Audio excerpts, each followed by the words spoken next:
and, you know, I'm an idea girl, and Tara is is an action girl. Sometimes you're both. Sometimes I'm both.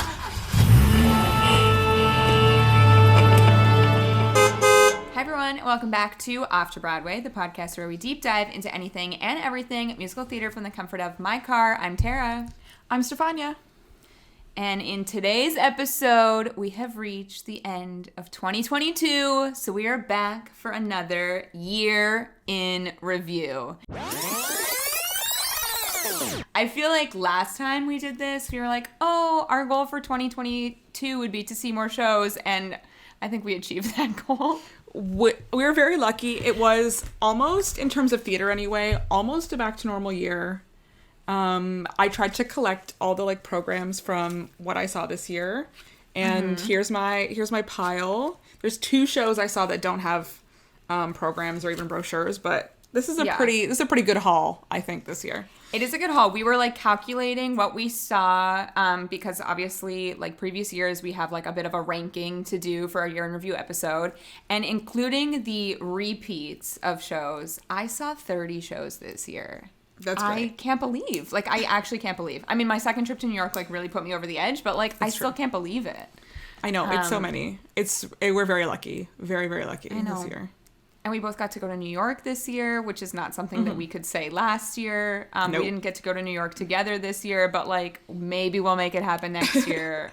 We don't really know what's going on. Who knows? 2023 is set to be an even more exciting and packed year than 2022. So it's true. Who knows? Before we get into our ranking lists and categories and all that, I feel we should do some final end of year housekeeping because so much has happened in the last I want to say month. 2 months. And that's starting with the casting news of the Wicked movie. Did we even announce on this podcast that Jonathan Bailey is in this movie? We must have, because I talk and think about that man every day. So I know, but I actually don't think that we did. Jonathan Bailey is playing Fiyero, which is iconic. Perfect. Love him. Jeff Goldblum is playing the Wizard, which I feel if we couldn't get a Stanley Tucci, I'm okay with this. How do you feel? He's fine. The Wizard is not a character I'm truly inspired by. At least it's not James Corden, but also Dr. Dillamont has not been cast yet, so we don't know what's happening. Honestly, at this point, if James Corden isn't Dr. Dillamont, I might be disappointed. Oh my god! To be honest, no. He's available. He's available. He's not doing the Late Show anymore, so no. And he's from the UK, and that's where they're filming, so he's very available. Yeah, he's on location. Someone was saying, this is very off topic, but do we think that there's a slight rumor out there that there's going to be a revival of A Funny Thing Happened on the Way to the Forum with James Corden? That was supposed to happen before he did the Late Show, and now that he's available again, might happen again. Was this a Demois rumor? Because I feel I read this kind of recently. I don't know if it was Demois or TikTok or somewhere. Might have been the boards also. I'm not confident though. Interesting. Yeah. That is more okay to me than the Wicked movie. I think he's a good stage actor. You know what I mean? We have not seen One Man, Two Governors, but apparently he was great. Yeah. That was my first introduction to him on the Tonys, doing One Man, Two Governors. But I also will not watch that, so maybe I'll never know. Anyway, back to the Wicked movie casting. Michelle Yeoh is playing Madame Morrible, which fantastic. I don't know if that was I know, great casting. A lot of people seem to think that this has been in the works for a really long time, but I don't know if that's true. So Jeff Goldblum and Michelle Yeoh, I feel were both Demois rumors. That was another thing that really happened in 2022. My obsession with Demois. So yes, those Jonathan Bailey was I think on Demois before he was actually announced, and so were Jeff Goldblum and Michelle Yeoh, and even Bowen Yang and the other not person that recast. Settle. Yeah, Keala Settle I didn't see on there, but Bowen Yang was on Demois in the Wicked movie. I think we can draw a straight line from John Chu and Michelle Yeoh's previous work together to her being in the Wicked movie. Yeah. It's great, and I love the diversity in this casting that I think John Chu, it's a signature, a trademark of his work is this diversity in casting. So it's exciting to me. We'll see it when we see it in 2024 and 2025. We'll believe it when we actually see it, but Yeah. But they're filming. It's happening. So money has been spent. Is happening. Something else that happened, which is like devastating to us because we were like really trying to plan a trip to New York in January. And one of the things that we were so super excited to see was K-pop. And that unexpectedly closed, like 2 weeks ago now? We're recording on December 20th. Yes. It was supposed to be, well, it wasn't, there was no end date to that run. Yeah, and it was then open-ended. they just had announced one day during the week that it was like closing on Sunday. They had a really rough time at the box office. And I do want to like quickly touch on advanced ticket sales because this is something we are very guilty. We are not advanced ticket sale buyers. And we also sometimes pay for it. We don't end up seeing some of the shows that we want to see because we don't buy tickets in advance. And this was a different situation because obviously we can't just like go to New York. But this was a show that like really needed people to buy tickets in advance and it didn't happen. And because of that, there was like no money in that production for them to stay open any longer than they did. And I'm sad about it because watching those like final videos that they took in the theater for the final performance, like it looked amazing. It looked so different from anything else that was on Broadway, to be honest. The lighting, the staging, it was like a concert. Truly a concert. And, you know, there are many things I've been trying to like parse together what I think happened with this show because I think it's a more interesting case study than some of the other shows that are kind of closing early. Like Almost Famous just announced its closing and I'm just kind of like, it wasn't very good. That's kind of like the beginning and end of Remember when I came on here and was talking about when someone from the boards was like, this is a perfect musical, and then I saw it and was like, it's not a perfect musical, and here we are 2 months later and they've announced that they're closing on January 8th. Not a perfect musical, but like, not a perfect musical. Sad, but I also agree it's like a different, like that to me, as soon as I saw it, even my brothers, we were like, if this makes it to Christmas, we'd be surprised, and it's made it to Christmas, sure. but not very far after Christmas. No. So, but K-pop is like very surprising to me because that is a genre of music that a lot of people like, and I hate to be this person, but I really think that they didn't market the show properly because as soon as they started to put kind of a marketing campaign behind the show, people were like, oh, I didn't even know that this existed. I would have seen it. Yeah, there's so many things I think that went wrong. So there was that off-Broadway production that was extremely well reviewed and well received in 2017, and yet here we are 5 years later only getting to Broadway. And there's obviously a very obvious reason for that, which is the pandemic, or the kind of year and a half that Broadway was completely dark. Another reason for that is they were waiting for a very specific Broadway house because they were going for a more immersive experience. So they were kind of stuck in what Broadway house that they could be in. So they had to wait, which meant that they lost a lot of momentum from the like word of mouth of that initial production. You're right, because I also forgot that during the pandemic, because of the pandemic, it was American Buffalo that was the last thing that was at Circle, because Darren Criss was in it with Sam Rockwell and someone else. I can't remember who the final person was. He's also a famous actor. Yes.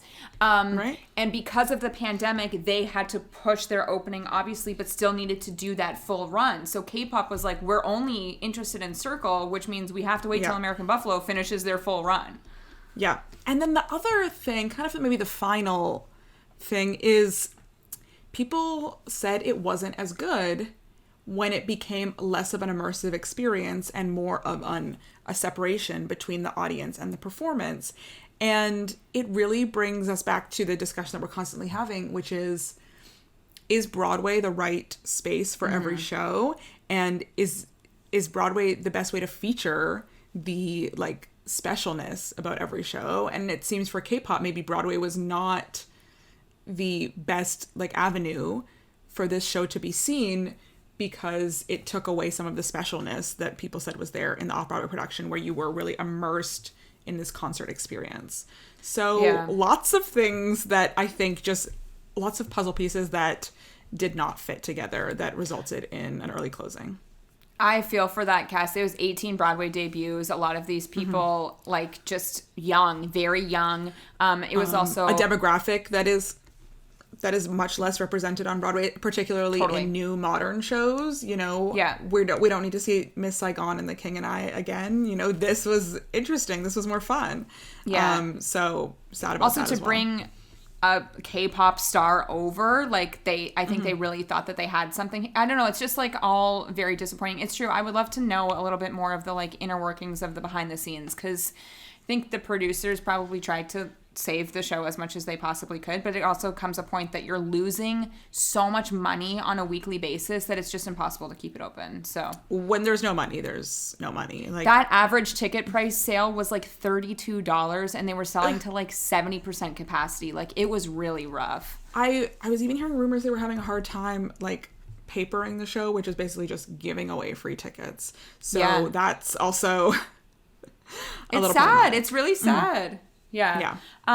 So to finish out everything that else happened in the last couple months and to like bring things into a happier note, and also I know that this show is going to come up in our list. The day after we recorded our Into the Woods episode, they announced that they were going on tour. So some exciting news. They're going to Buffalo, which is like basically our home city because they're not coming to Canada. And it is Stephanie J. Block, Sebastian Arcelus, Gavin Creel. Yes. Danae. I think Danae is going. Is she, maybe she's not. Maybe I'm making I don't that know. up. I don't know. We know the core three is SJB, obviously Seb, and Gavin. The narrator. Who's going? Oh, yeah, the who's narrator. playing the witch. Oh, I think Montego's going. Is Montego going and doing the witch? That's great. I saw Patina, so Montego would be great. It's fantastic. Stuff. So exciting for more people to see the show. So much exciting news. Remember when we used to do news on our Instagram? I know. We had to stop news because obviously COVID happened and there was zero news. Nothing was happening. And now it feels like there's a million things happening all the time. Again, I'm going to date stamp this episode because it seems like every time we record something happens. So we're recording on December 20th. If there's a cabaret announcement tomorrow, sucks for us.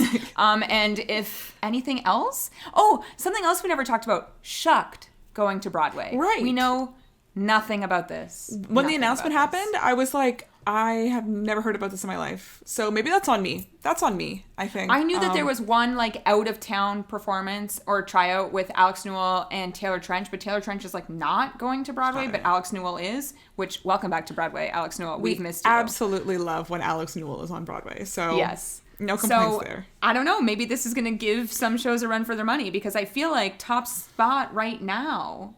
Someone did a phonies on the Broadway boards if the Tonys were to happen just with the fall stuff, and everyone was giving Best Musical to Some Like It Hot. So interesting. And Kimberly Kimbo. Interesting. We really hope Kimberly Kimbo survives because that is top of list for me. And since we're not going to get there in January, it's got to survive a little longer. Please make it. I think Kimberly Kimbo's going to make it to the Tonys. I feel strongly that it will make it to the Tony Awards. They were going to, you know what's interesting? This has been a year that so much has opened in the fall, and opening in the fall always feels a little risky. When things open in the spring, you're like, oh, of course they'll make it to the Tonys because it's only like 2 months away. Whereas when you open in October or September, you're like, oh, have to wait half a year to see if they're going to make it to the Tony Awards. So, yeah. And also one more thing. 1 year ago yesterday, because it's been a very long time since we've talked about the show, Diana closed on Broadway. So I think it's just important to bring it up again. Absolutely. We must acknowledge at least once annually. It also feels very relevant within the whole Harry Meghan universe that's happening right now. Yeah. You know, to think you can watch the Harry Meghan documentary and Diana the musical on the same streaming platform. Wild. It's crazy. But also do that. What are you waiting for? A double bill. A double bill. Yeah, we're here to tell you one more time. If you have not watched Diana the musical on Netflix, what are you waiting for? It is truly everything and more. Okay, should we start our categories? I think so. We've got basically 4 main categories that we wanted to talk about. So let's start with top performances of the year. This is by a person. This is by a person, yes. Top performance of the year. So do you want me to start with my number 3 performance? I was going to say, I have like a few honorable mentions. When do we want to do those? We will save the honorable mentions till the end. Okay, your number 3. Give us your number 3. My number 3. A show that I was so lucky enough to get to see when I was in New York back in July was this year's Best Musical winning show. I think we have the same number 3. Wow. Tara, I try to be different from you sometimes. I try to go out on my own path, my own road, and it's hard. But truly, this was one of the greatest performances of the year. Okay, so neither of us saw Jaquel Spivey, who starred in the lead And role, was Tony nominated. and was Tony nominated. But we were both lucky enough to see one of the greatest understudy performances ever, which is Kyle Ramar Freeman as Usher in A Strange Loop. Also my number 3. Wow, look at us. Look at us. Let me pull out this playbill. Let me pull out my Strange Loop playbill to just highlight. Truly, as I was going through my list of everything I saw this year and trying to think of like person to show and everything, there was absolutely no way that Kyle was not going to make the list of performance of the year, because that man served vocals for an hour and a half straight. And emotion and just heartbreak. If you want to see a really great performance, Kyle performed Memory Song on the Sherry Shepherd show, and it's on YouTube, and it is stunning. It is so good. Like, the talent, insane. Yeah, that show, just every single person performing in it was gorgeous and so integral to the construction of what was happening on stage. But he really, as the leader for that performance that I saw, was a star. And was so good. And when I saw it, it was a last minute announcement that he was going on. So I was wondering, was he, like, how much time do you have to get ready to go on? And to just, like, nail it? Do we assume that he's a standby, so he's just always there? Because I know that also, like, he understudies the thoughts, too. The thoughts. I think he's probably always there. Yeah. But, like, how do you get yourself in the zone for that, you know? Like, yeah, that's not an easy show to just step into. Absolutely, like the mental space to play Usher. And it is really a marathon because it is one act, no intermission. Usher really does not leave the stage. It is him, because you're in his thoughts and in his story the whole time. So really, really, like, what a powerhouse of a role. And he absolutely nailed it. I was so happy to see him. Can't wait to see, like, anything that he does next. And to think, as you said, like, we didn't see the lead, but we saw this performance and it was that good. Like, yeah. Absolutely. I love that. Absolutely. That could also be a surprise of the year, but, like, it's not. It could be. It could be. It could be, but it's not. Okay. What's your number 2? My number 2. I swear to God, if we have the same list. I don't think we will, but here we are. Maybe not completely. My number 2, this is a show I think we're going to talk a lot about this episode. It's crazy we've gone this long without, saying its name. But Toronto was lucky enough to have an out-of-town tryout this summer. And so we got the out-of-town tryout of Anne Juliet. And so I know I saw it 3 times. Tara saw it 4 times. But the moment that is so vivid to me is the first time we saw it, the first preview in Toronto, when the kind of like Romeo's coffin is turning around. And you just hear the first notes of Hit Me Baby One More Time. I just got chills as you said that. I know. She's putting the headphones on, then she starts singing. And so my number 2 performance of the year is Lorna Courtney in Anne Juliet, because again, a star-making performance for her. Hadn't seen her in anything, hadn't heard her in anything, but the first line she sang, I was like, oh, she's great. And she proved me right. Anne Juliet is on my list, but, like, in a different way. She kept one-upping herself every single song, and this is not an easy song catalog for a female vocalist to sing. No. Even if it's not, like, in musical form, if you were to just, like, be at a concert and sing all of these songs back to back to back, like, not easy. So the fact that she was able to do all of that and still, like, you think of where she started at Hit Me Baby One More Time and then ends at Roar, and you're like, girl, what are you doing? Yep. She was just stunning. And it's hard because these are songs but she made every single one her own. Yes. And she just, like, owned every moment she was on stage. And she had this, like, wonderful youthful energy about her because Juliet is a teenager. She was funny. She was giving comedy, but also she was giving emotion. It was just a wonderful performance. I loved her in this show. Good. Yes, Anne Juliet is on my list. It's in my number 1 spot, but, like, I will save my thoughts. My number 2 spot is a show that I saw twice in Toronto. It's not a musical. It's more of, like, a concert review. I don't know what you want to call it. Mm-hmm. But my number 2 spot, performance of the year, is Jake Epstein and his performance of Boy Falls from the Sky. I loved this show so much. I think, like, more than I thought that I would. And it's so interesting. I think we talked about it on an episode, like, right after we saw it, when I saw it for the second time, that, we had Jake Epstein on this podcast in 2020, very early 2020, like April. And we were talking to him about this show and how much he wanted people to see it. And he was telling us some of the stories. And then when you're sitting in a theater and you hear him like telling these stories in a different way and then singing the corresponding songs, I thought it was such a well-crafted, like, what do you call it? Like a review almost? Yeah, I mean, a one person, a one-man show.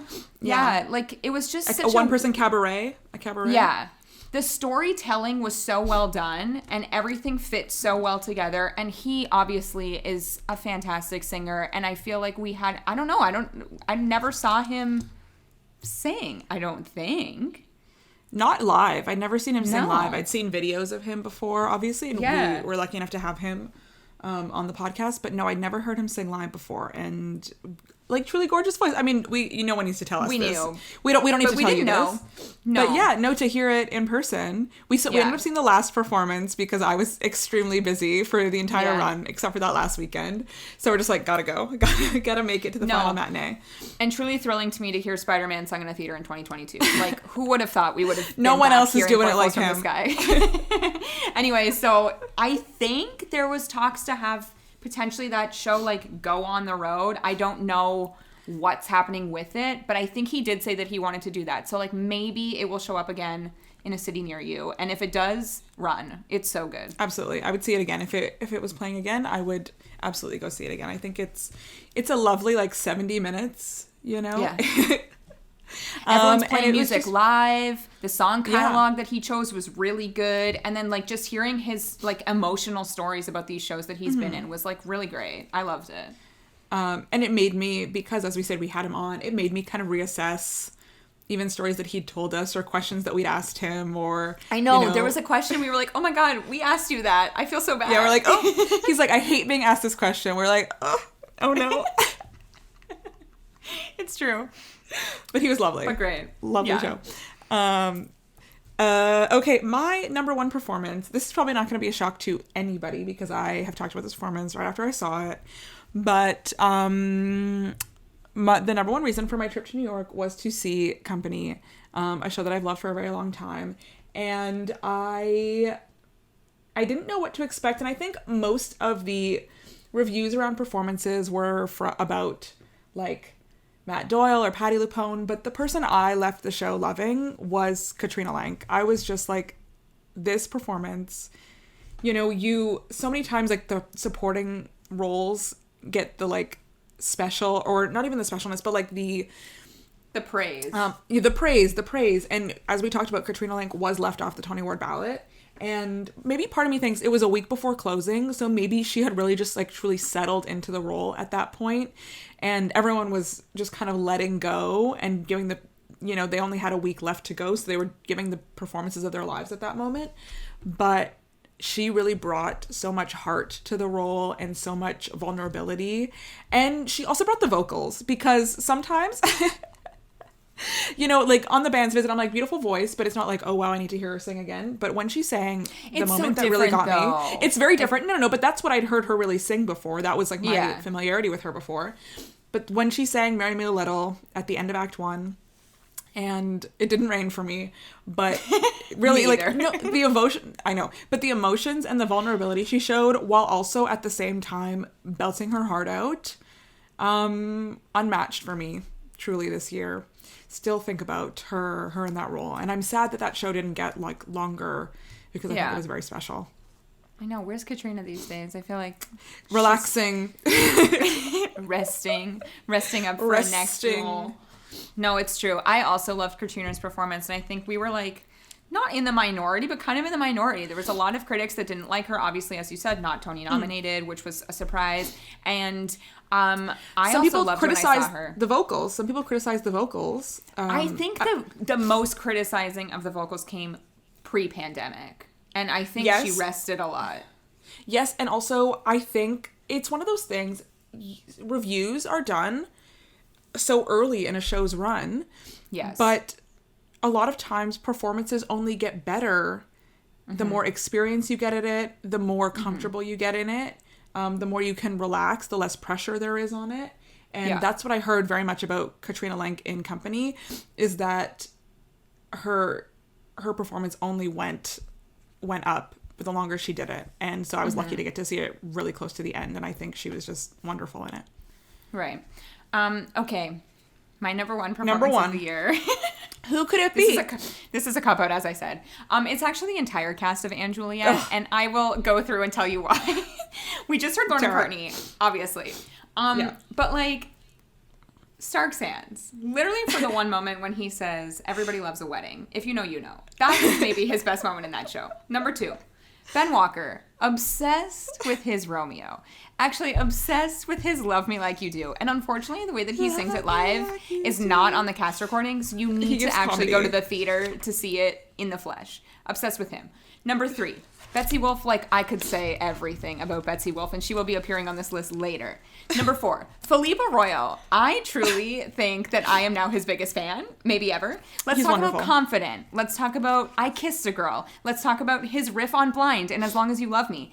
Like, everything that he did, perfect. But the true performance of the year goes to friend of the podcast, Brandon Antonio, and his Paris choreography in Show Me Love. Because honestly, whenever I hear that song, all I see is Brandon's face. I am obsessed. I want to give a special shout out to his shorts. Oh my God. That are, and the crop top. And the crop top. But the shorts specifically, because they are doing the work. They're doing the work for him. Yeah. But truly, like, when you hear that song, do you not just see Brandon's face? Now I do. It's because of you. You're just like, and anytime we're like listening to the cast recording, we're both just like, you can't see what we're doing, but Brandon just does like, what even are those things? It's the facial expression too. It's the facial expression. Yeah, he's like just really like he's living his best life in that moment. It's like little monument. It's like statues of like famous France. They're traveling to Paris. Things. So it's like the Moulin Rouge. He's also holding signs that say the like Eiffel Tower. 6 miles away. Yeah, like 500 miles. Paris, 500 miles. It's funny. It's on the turntable. He's on the turntable. Yeah. Also shout out, because I don't think we talked about it in this episode, but Brandon made his Principal Broadway debut as Romeo, and thrilling. We are so excited for him. And I can't wait till he makes his Principal Broadway debut as Francois, because that's his true understudy track. There was like a lot of illnesses that went through the cast, and he like stepped in to play Romeo. But when that happened, all I could think about was like that moment, and you know the moment at the end of Act 1, like what goes through your mind? It's I know. Amazing. It's so exciting. So truly the entire cast of & Juliet is my performance of the year, but specifically Brandon's facial and a cop-out moments. I love this show so much. It's going to be on the list so many times. I do have a few honorable mentions. 2 real ones, and then 1 is a split between us. My honorable mention, which is very similar to what you were just saying about Katrina, and also someone I spoke kind of recently, a few episodes ago, but when I saw Moulin Rouge again for the 4th time this year, Derek Kleno's performance was the greatest version of Christian I have ever seen, and we've seen Aaron multiple times, and I do think that Aaron is like, you know, in his own league, but it was one of those things that it was like, oh, Derek really settled into this role. It was also maybe it was show 9 for them that week, but that man left everything on that stage, and I appreciated it. My other honorable mention is we recently saw a concert. It was Uncovered, ABBA. And I mean, she's also probably going to appear on this list again later, but Hailey Gillis, performance of the year. Like, come on. She's always serving vocals. she's wonderful. I'd made a list of like my favorite musical arrangements this year, and I thought Mamma Mia. Hailey Gillis would be like a good jumping out voice, because like top number 1 was the arrangement, Reza Jacobs and Hailey Gillis collaborating on that version of Mamma Mia at Uncovered. Where's my Uncovered brochure? I wish it was online so everybody could hear it, and also so that I could download it and listen to it every day. Listen to it. Really, really beautiful, really emotional. Other arrangements that were my favorite, we just talked about & Juliet, Show Me Love on the cast recording. It made me hear that song in a whole new way. And my third kind of like arrangement that I wanted to highlight was the overture in Boy Falls from the Sky, the Jake Epstein, you know, when they were like combining all the musical themes, particularly like the Jesus Christ Superstar that came in. The 20, whatever, the 39 lashes. 39 lashes, the 39 lashes. Yes, they, you know, the overture of It And really, again, like, got you in the zone for that show. say what you will about Spider-Man, but the instrumental to legitimately Boy Falls from the Sky, as soon as that started playing, everyone cheered. So, like, great stuff. So good, so good. Yeah, the way he, and I guess his musical arranger, whose name I don't recall right now, like, put that together, really, Amazing. really great. Really, I want a recording of it. I know, it's so good. Okay, Steph, do you want to expose our final performance of the year, honorable mention? Pat Dennings? Yeah. What is it? I knew. Yeah. We didn't discuss this, but We didn't discuss it, but I knew that you knew. Give it to 42nd us. Street. Sorry, I'm actually gonna cry laughing. And this is not meant in any mean way, but No, we actually love this performance. This was honestly like a highlight of the year. Seeing the 42nd Street, it was a community theater production, which makes it extremely different to everything else that we saw, and everything else that we will continue to talk about. Yes, but no production had as much joy as 42nd Street did. I left and I was like, I want to be doing community theater. I was like, how can I do community theater? It's so true. This is a Meadowvale theater. Wait, who is it by? You have it right there. It is Meadowvale Theater, an encore series presentation. Etobicoke Musical Productions presents. So, 42nd Street. Yeah, I was like, how can I be in community theater? That's what I left feeling. The reason we talk specifically about Pat Dennings is because, you know, with community theater, your casting pool is limited. And this is not to say that the actor who played Pat Dennings was not talented. I'm just saying he wasn't age appropriate for the romantic role that he was playing, due to him being 75 years old at minimum. He was wonderful. He gave everything he had. He tap danced. He wore a sailor suit. He did it Honestly, I would go again. I would return to 42nd Street. Although we did walk out of that show being like, what is this about? And, No, you know, I still feel that way. It's really not important. Great tap dancing, sets, costume. Maybe the performance of the year should have been to that entire cast of 42nd Street, because truly, as The you girl said, in the cast. The girl in the cast, the girl that fell down, that got back up. Like, they were having so much fun and living their best life. And yeah, it just made us inspired to follow our dreams of being in a show. No, I seriously left and I was like, how can I be in community theater? I'm not even joking. I was like, I want to be in community theater. And then we looked up to see what they're doing next, which is We Will Rock You. We Will Rock You, which would be so much fun. It would be so much fun. We will be going to Bridges of Madison County. It's a Scarborough theater production. Don't quote me on the actual theater name. Yeah, it's but Theater it is Scarborough. It's Theater Scarborough. And so many of my colleagues from work also want to attend, so it might be a full party. We should all go on the same day. We should coordinate. Oh, 100% we will go on the same day. Because, like, even if it's bad, which honestly, it like, will be great. Bridges of Madison County, I think, is an interesting show for community theater to select to do, because it really relies on the two core performances, and I don't know if anyone's going to be serving what Stephen Pasquale served. No, but I can't wait to see it. But we will watch them try, and I will be cheering the entire time because, you know, why not? Yeah, Pat Dennings, honorable mention. Honorable mention, and also leads us well into our next category, which is Surprise of the Year. Surprises of the year. Maybe we interpret this category differently, but I just picked 3, let's say, like, shows. So did I. But I also surprised picked. I have one honorable mention, which is a moment from a show, but that's it. Do it. Give it to us first. Okay. I think you would agree. We've talked about it on previous episodes, but the biggest surprise of the year performance in a show for me was AIDS is God's Punishment from A Strange World. Yes, absolutely. Hands down the biggest surprise of the year.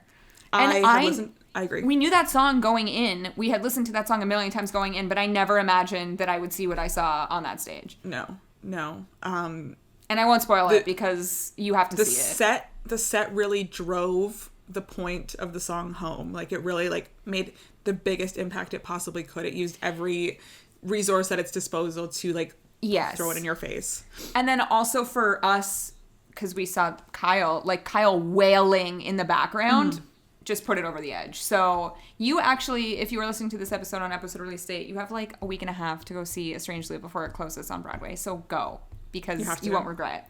Yeah. Okay, your number 3 surprise of the year. My number 3 surprise of the year, just to talk about a show we just already talked about already, Boy Falls from the Sky was my number 3 surprise of the year.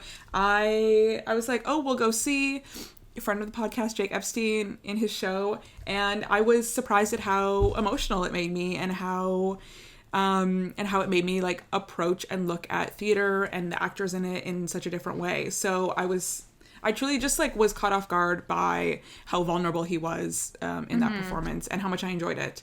I went to dinner after and I was like, you guys, I just saw this show, and I was like telling him like every story he told me personally. Every story he told us. I mean, he did tell us personally. He did also tell us personally. But yeah, every story he told us, and it made me like approach and think about even just the interviews that we do here. Totally. And that we've done since, maybe try to like look at them and approach them a different way. So I thought it was wonderful.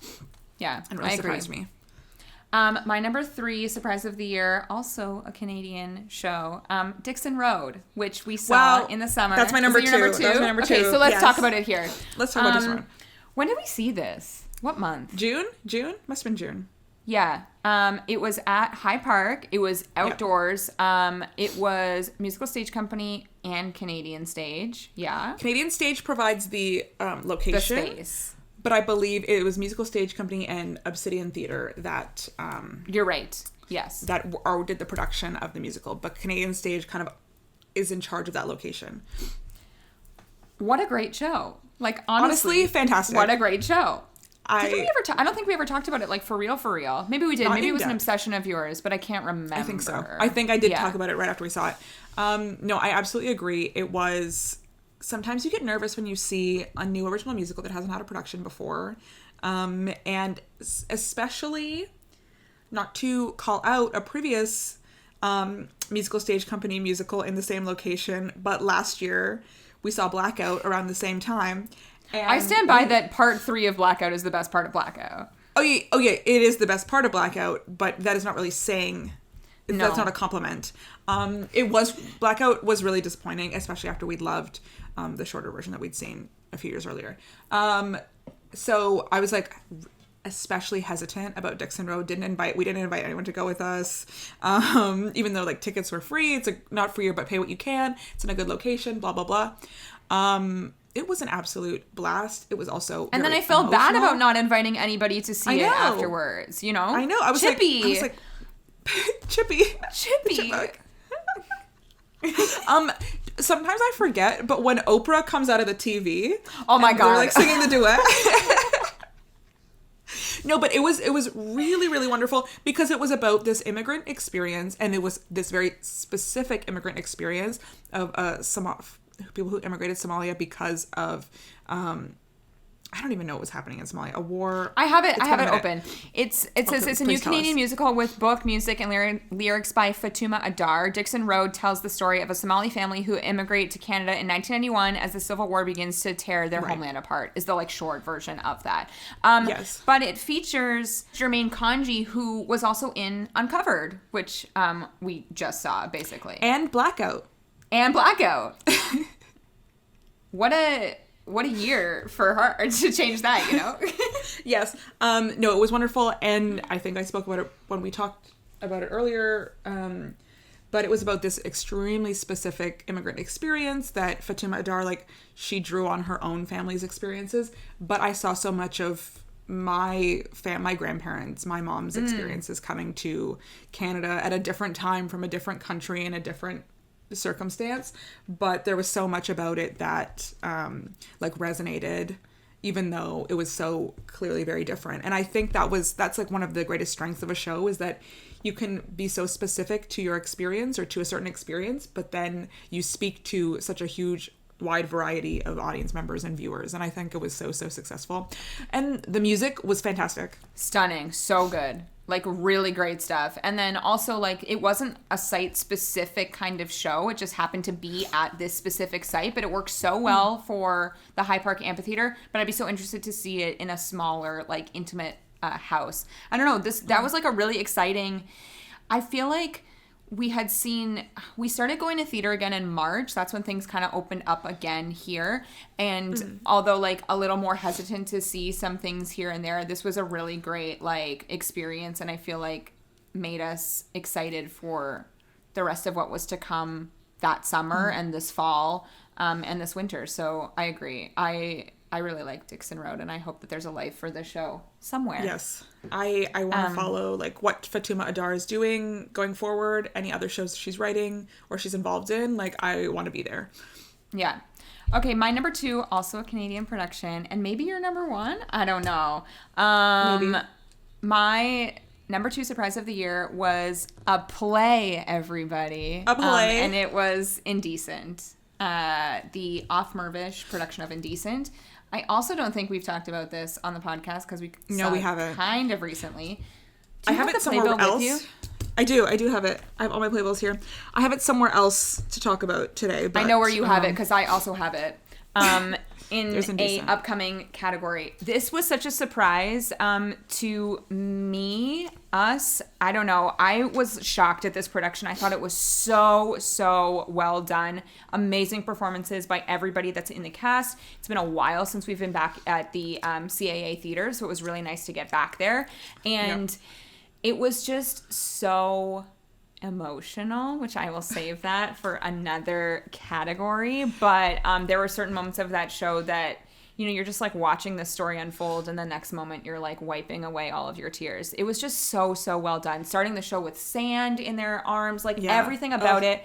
Also the people that were playing instruments on the stage, I loved it, and I feel like every time we have an experience at a play that's like that, we're like, gotta go see more plays. Literally, this was a play that was like, I have been hard on plays. We need to see more plays. And then every time we go to like buy a ticket to a play, I'm like, oh, I don't want to see a play. But Agree. But this play was like, it was so good. When plays hit, they hit. And this play hit. And this is not a shock. It was on Broadway. But it is a shock when it's like an Off Mirvish production. You never know what's going to happen here. Yes. Sometimes we get really great interpretations of things, and sometimes we just don't. You know, it was Off Mirvish, but also collaborating with Studio 180. Yes. And I have seen a Studio 180 production before that I also really enjoyed many years ago. Oh, okay. So maybe another theater company in Toronto that we should be like keeping an eye on for what they're doing. Because, you know, if it's the quality is going to be like this, if they're going to be making such great programming selections like this, because that's half the battle, is choosing a wonderfully written I was going to say, this script is the writing. So good. It's so good. The subject matter. Like, yeah, like, who is, this is who I want to talk to. Who selected this? Like, who decided to do Not Indecent? David. Because, like, no, absolutely not David Mersch. Because, like, taste. It was supposed to come though, right? Jake Epstein was supposed to be in it. Yeah, it was supposed to be like a spring 2020. We literally had tickets. We had tickets. We ended up getting refunded. We bought tickets to Room and Indecent. Room was the first thing I saw in 2022 in February, and this came much later. But I'm happy that it still came. Yeah, I'm happy that I didn't end up ever seeing Room, and that's that. Okay, your number 1. My number one was excitingly the first piece of in-person theater I saw in the year 2020, 2022. We made a little road trip down to London, Ontario, down? I don't know. I'm not good with directions. To London, Ontario to see Grow, another musical we truly had been anticipating for so long. We're going to go in 2020, got canceled, obviously. And as my first theatrical experience of 2022, it was wonderful. I thought it was great. Being in a theater and also seeing, again, original Canadian musicals. Again, so specifically about Toronto and Canada in that experience, beautiful music. And also got me quite emotional. I just thought it was great. I really expected it to enjoy it, but I didn't expect to enjoy it as much as I ended up enjoying it. Where's my little pamphlet? Formerly known as Rumspringa Break, now Grow, and we'll see what happens to it. I think they're hoping, well, when we talked to Jenny about it, however many months ago that was, they were really hoping that something would come of this and that they would be able to perform it closer to Toronto, not just to far out. Especially because it's so Toronto specific. Yeah. Really, that would be a good one really for High fun. Park, don't you think? Yeah. In the elements of Toronto. Oh my god, the finale of Grow, catch us crying in the theater. Like, come on. You never know. I'm actually thinking of that when the song they sing to their plants, to the so sweet, plants. So sweet. Yeah. Really, really pretty. So yeah, I really did not expect to enjoy that as much as I did, and I did not expect for it to be as good as it was, and it was great. Mm-hmm. Okay, my number one surprise of the year. This should come as no surprise if you've listened to a few of our episodes this year. My biggest surprise of the year. MJ? What? Why was that musical so good? And speaking of like advanced ticket sales and Broadway grosses, that show has been at 100% capacity basically since it opened. They are like not going anywhere. They've announced a London West End tour or sit down at some point. The show is going on tour. I feel like I was a hater walking in for obvious reasons, and I was completely transformed walking out. I loved that show so much. I would see it again in a second, and I've recommended it to many people. So truly the biggest surprise of the year for me was MJ. It was MJ, and also you becoming a PR representative for multiple shows. Honestly, hire me. The biggest surprise of the year was my influence on Anne Juliet in Toronto, and I'm hoping that my influence on Joseph will also be the same. Go, go, go. Okay, let's move on to most emotional moment of the year. Again, I have some honorable mentions. I don't think that these are on the list, so I'm just gonna like rifle them off. My first honorable mention, a show that I saw in May when I was in New York. I got to see Six again, and to be back in that theater and like feel some of those emotions that we felt in Chicago was just like a very overwhelming experience. I was also second row, so it was like a lot to take in. My number two is seeing Phantom for the last time, but maybe not the last time, because who actually knows what's going on with that show? Watch it stay open for the next 30 years, and all of us are laughing. Just wanted to freak us out. Just wanted to scare us a little bit. But I will say, like, I've seen, that was my fourth time seeing Phantom. Never seen it tighter than how it was in New York. Like, that is the peak way to see it. So if you can see it, go see it before. Their dance captain and their stage managers are doing the most. Hard. Yeah. And then my third honorable mention, emotional moment of the year, was first preview of Anne Juliet, which I feel like same thing, very overwhelming for us. And then the amount of times that we saw that show in such a short amount of time was even more overwhelming for me. It was quite a bit.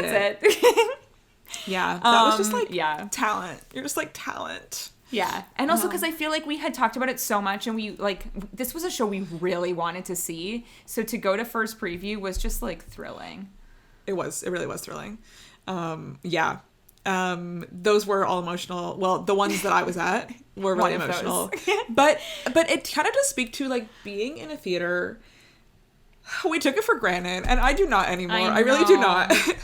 I know, it's so true. So a lot of these things are just like, can you believe we got to see this again, or we got to like be in the room with these performances?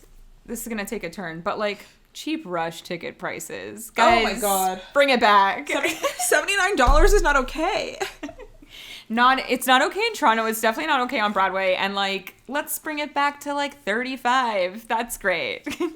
Yeah. Things are expensive. Inflation. Like, throw us something here, you know? Yeah, Joseph, right now the rush tickets are $59 plus fees if you're not a subscriber, which I'm not. I know. Which is a little on the high end, I feel. Okay, but also when you're buying those, buy them on my account. I'll make you buy them for me, but like not everyone's a subscriber. Listeners, I know, not everyone's a subscriber. And so, sorry to all the people listening, I'm not giving you my account to buy your no fee tickets. Absolutely not. But like, yeah, it's true. It's like it's a lot for a rush ticket. Even lottery prices don't need to be as high as they are universally. Like it's just it's very expensive right now. So my thoughts on lottery are pretty well documented actually at this point. That it's kind of a scam. It's kind of a scam, but that's whatever. Though the Harry Potter lottery right now is $19, so Yeah, but truly, what a scam that it was 50. So it was 50 when I saw it. Yeah, it was $50 in the spring. But yeah, truly $19 if you win the lottery now. So maybe actually enter the lottery for Cursed Child, and if you don't get it, then Maybe. you can pay $59 for a rush ticket when everyone else sitting around you paid like $350. So people paid crazy amounts. I keep seeing people on Instagram going, and actually I think this is actually a good segue to another category before we actually jump into the most emotional moments, to my worst performances of the year. And also, Tara's like, we're going "Don't to say take it a on the moment to pause here for 1 second because this is going to be a very long episode. So already just thank you now for listening, and we'll see you in like an hour. So continue. I would like to, like, while we're on the subject, I am going to list the 3 worst things I saw this year. And This is very not like us. it love needs to be everything. said. It needs to be said. Okay? Okay, let's go. In third place, third worst thing I saw this year. Ooh, okay, yeah. Do you have a mental list going that you I think I it's gonna might be? know, but I'm not confident. The third worst thing I saw this year was Damn Yankees at Shaw Festival. Oh, yeah, I knew it would be on the list, but I actually thought it would be higher than 3. Do you think it would be higher? No. The next 2. I know what's one. The next 2, I think you'll agree. It was just so blah. Like, I will say, so though, blah I to do me. have a shout out to Damn Yankees a little bit later in this episode because there was like truly one good thing about it, but I'll save it. This is a hate moment right now. Sure, this is a hate moment.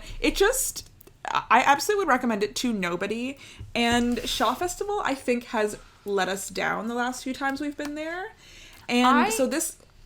Agree. Sorry, yes, keep going. And I actually had a conversation about this with someone at work, and we think that Shawfest is kind of stuck in the past, and they need to bring us some modern shows to see if it's actually worth a trip to Niagara-on-the-Lake.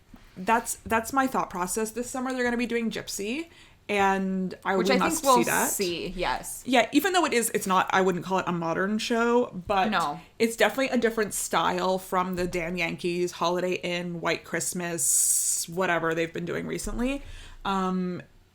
So I'm very, very interested to see it. And also, we love a Sondheim show. So. I was going to say, what's like super unfortunate? I feel like Assassins maybe might have broken that stereotype. I know.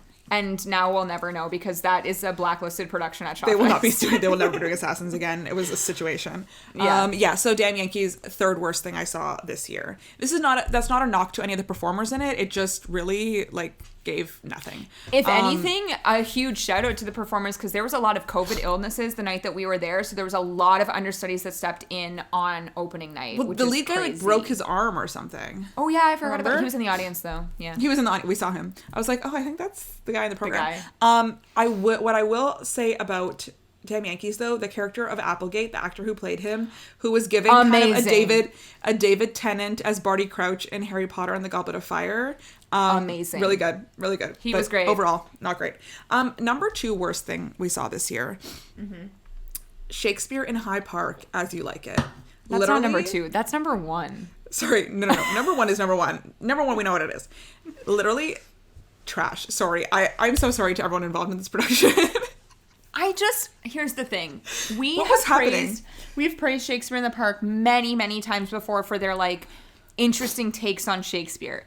This was the most bizarre take on a Shakespeare maybe ever. And I have never said this, but I can't wait to see the off-Mervish production As You Like It so we can erase the memory of the Hyde Maybe Park. understand what As You Like It is even about. Because I swear that they did it in New York too. They did Shakespeare in the Park was As You Like It this year too. there's a musical. Oh yes, I saw this. I haven't listened to the song, but it popped up for me, and I kind of skipped over because I feel traumatized. Yeah, honestly, As You Like It has traumatized me. It was one of the Shakespeares I'm least familiar with, but what I normally like about Shakespeare in Hyde Park is that it kind of simplifies it almost, and it makes it. I mean, reading Shakespeare does not. No, yeah, reading Shakespeare does not convey it in the way that performing it does. So performing it is the best way to see it. Yeah. So every other time I've seen one, even if it hasn't been my favorite, I've always walked away with a better understanding of the play. I walked in knowing nothing about As You Like It, and I walked out knowing even less. It was so unsuccessful. I mean, while we're talking about it, I just want to highlight, have truly loved some previous Shakespeare in Hyde Park productions. Romeo and Juliet, obsessed. Romeo and Juliet was great. And Twelfth Midsummer Night? Night's Dream. Twelfth Night was great. Midsummer Night's Dream is my favorite one. I think about it all the time. It was the same year as Romeo and Juliet because it was that same cast. Even the so Queen good. Lear was great. Yes, that was great. That was really good. Yeah. This year did not give. Number one. Bringing flowers into a storyline and having people dressed as these like outrageous characters didn't help. So sorry to everyone involved. It was pretty to look at, but that's really it. And we were like really close to the front too. And we kept being like, do you know what's going on? We were horrible audience members that night, but it's not our fault. The worst show I saw this year was Harry Potter and the Cursed Child. I really thought As You Like It was going to be worse than Cursed Child. Like here's the thing. Like objectively, yes, but I understand what you're saying. The higher they aim, the harder they fall, you know? Like, As You Like It was like a more simple production in general. My expectations were lower. But Cursed Child, I guess I'd seen it before and I didn't hate it. Seeing it this time, yeah, I feel like you walked in with really, like semi-high expectations for this run. Yes. And also the amount of money that was spent on this. Like, the budget that's there. And then for it to be this, whoa. Yeah. So, anyway, no more needs to be said on Harry Potter and the Cursed Child. What we did learn, though, very recently is that Andrew Garfield was in Toronto to see it because he's very good friends with Harry Potter himself, Trevor White. So... Yeah, that was random. I did see on Demois that someone saw him on a plane to Toronto. And I was like... And then apparently he went to the Raptors game the next day, too. So I don't know if he was just, like, hanging out with Trevor and fam or if he was actually, like, doing something in Toronto. But I'd like to know Andrew Garfield's take on Harry Potter and the Cursed Child here. Do you think he's seen the 2-part version? No. What are your thoughts? No. I literally think he's like friends with Trevor and his wife and was like, I'll come to Toronto. Why not? And then saw it for support. And I actually think Trevor is fine. It's like most of the we said this on our Cursed Child episode. The actors had terrible material to work with, and that's all there is to it. I really think the direction that they've been given at the fastest pace to talk possible. So fast and like at like this like high pitch, like, although I will also say we are snobs because a lot of my coworkers that saw this that don't see a lot of theater were like, that was magical. I'm like, you don't get out enough. You need to come every week. Art is subjective. Yes, but truly we are snobs. So yeah, I keep seeing people on my like Instagram, like people I know, going to see this. And I always want to message them after being like, what did you think? Did you like it? Because everyone's so excited to see it because it is so important to them, like Harry Potter. And I always want to be like, stay home. I think the general public consensus is that, again, if you've never seen anything, the magic is spectacular, but the story is fan fiction. And that's really it. Mm-hmm. Yeah. Anyway, I can't believe we're spending more time talking about this. Let's talk about it enough. Okay. Sorry. We're talking about our most emotional moments. Okay, number 3 for me. Yes. I'm starting. Okay. Into the Woods on Broadway was beautiful. It was stunning. And peak emotion. For me, it was truly peak emotion. It's not on my list. It's not on your list. That's okay. No. It's for me. Act 2. It's on my list later, but it's not on my list here. Like it is absolutely gorgeous. Truly, as we've said, one of the greatest things I saw this year. But Act 2... when they're singing No One Is Alone, which is already just a truly emotional song. But, you know, this cast, I got to see Brian Darcy James. I got to see Philippa Sue, Julia Lester, and oh my God, who played Jack? We love Jack. We say this every time we speak on this. He's an absolute star, but I can't remember his name right now. He was an absolute star singing that song. Really, really, truly. Cole Thompson. Whenever which is actually like pretty often, I hear there are giants in the sky. I hear it in his voice. Da, da, da, da. Yeah. In the sky. Yeah. Everything about that production was great, but like specifically, No One Is Alone. And then at the end, when they sang Children Will Listen, careful the things you say. Children will listen. Like Steve. Yeah, we're on a first name basis like that. No, but I was just like wrecked, sitting alone in Into the Woods, emotionally wrecked. It was wonderful. And for more on that, you can listen to our Into the Woods episode that came out 2 weeks ago. But am I wrong? You're not wrong. It's just not on my list. But you're not wrong, because I 100% agree. There was just other emotional moments. And that goes to my number 3, which I feel like is very high on your list. Specifically, the rain scene in Indecent. Yes, Indecent is my number 1 because it just, as we talked about, like, writing, but that ending scene where they'd kind of shown us bits and pieces of that scene in English, or they'd put the captions on it earlier, so we knew what the scene was, to then kind of trust the audience to do it completely in Yiddish, fully staged, with the rain, them in full costume, like, truly broke me. I would actually say the last, like, 30 minutes of that show is pretty devastating, but it is such a beautiful stage picture to see that rain on the stage. It was also the second time in, like, 2 weeks that we had seen rain on stage, so it was very overwhelming. For very different reasons. Oh my god, we didn't even talk about Singing in the Rain, a show that we saw this year. Yeah. But, yeah, it was just, like, again, that was one of those moments when you're sitting in a theater, you're like, this is art. This is like, This is such high class art, and we get to experience this, and we get to feel all of these feelings. I also, like, not to make it serious here for a second, but, like, it's been a really bad year for anti-Semitism, and I feel like this show being in Toronto at the correct time was very meaningful. And I don't know, I hope that Indecent is put on, like, again and again all across, like, the States, and bring it back to Canada, because I think it's a show that, like, needs to be seen right now. It was beautiful. I can't speak to that better than you can, obviously. But yeah, there was so much context, so much showing that story through these, showing theater through the lens of this obviously cultural and historical moment. Really, like, made the impact so much more, especially as, like, theater lovers, to see the cost of art for some people.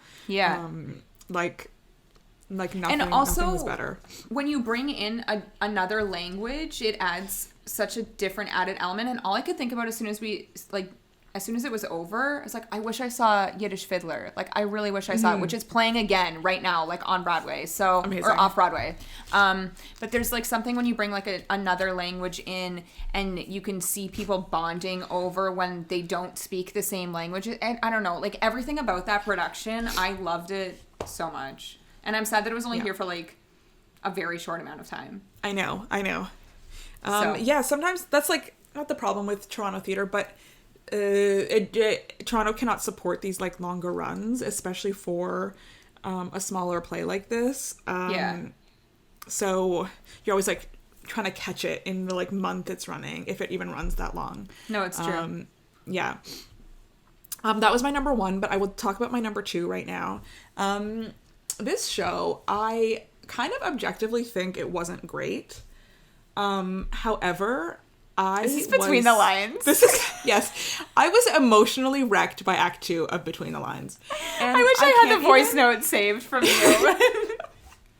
I truly was emotionally wrecked by this show. I can't even really explain why. Like, I don't understand why it happened. I was there alone, which is always, like, I'm always at the theater alone. I'm always sitting by myself. Act 1, I was like, this show is not good. It is very juvenile. It is very young. I don't think it's good. Act 2 it was about a teenage girl who found comfort and this, like, really strong inner life in books and in reading and imagining the extension of the lives of these characters outside of the books. And as someone who, as a teenager, really loved reading, this spoke to me, and getting to see her imagining these characters' lives and having these dreams for them, I really cannot even describe why it was so emotional to me. But then, so the show is over, I'm, like, standing, clapping, like, truly sobbing. I'm wearing my mask is wet. And then, like, Jodi Picoult comes out to do a Q&A, a talk back after, trying to, like, beg people to help it go to Broadway, which like it will not go to Broadway. It's just not a Broadway level show, to be honest. But that cast recording is being released, I think, in the new year. So yes, look and out there for is that. also a pro shot. There is a pro shot that has been done. I don't know when it's coming out, but a pro shot has been made. That's exciting.